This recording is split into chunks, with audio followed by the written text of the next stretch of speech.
what have you enjoyed most in the leadership roles you've held in founding tech startups?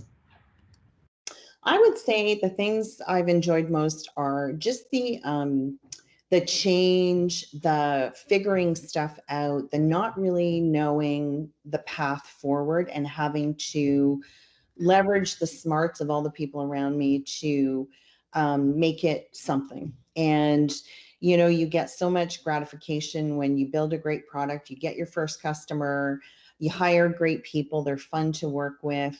There's just so many things to building a business from the ground up that are gratifying and great learning opportunities, you know, some good, some not so good.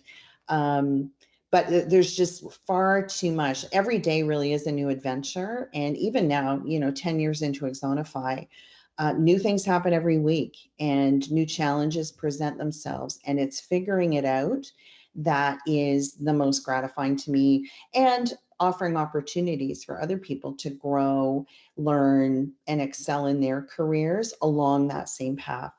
I just find so much fun. Awesome. Yeah, and you've done it 4 times over. And so would you say that each time that you've taken on a tech startup, those that some things are similar in growing the company, but then there are different things, and do you find that each one is kind of cumulative in terms of your learnings? You just described it perfectly. There is a, you know, sounds very trite to say, but there is kind of a formula, to be honest.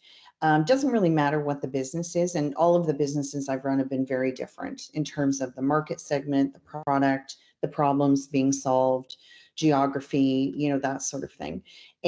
But, you know, there are some commonalities. And, you know, one of them is you have to be paying attention to what the problem really is that you're solving and understand whether the market is willing to pay for something.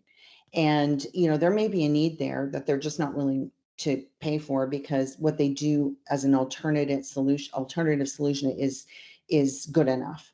Um, so there's stuff around, you know, paying attention to market, hiring great people, get the best you can find, really build the vision with them, those sorts of things.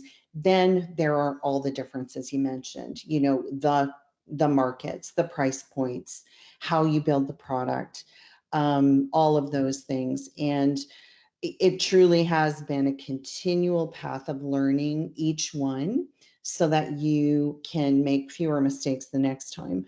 But regardless, you end up making a ton of mistakes because of those new things.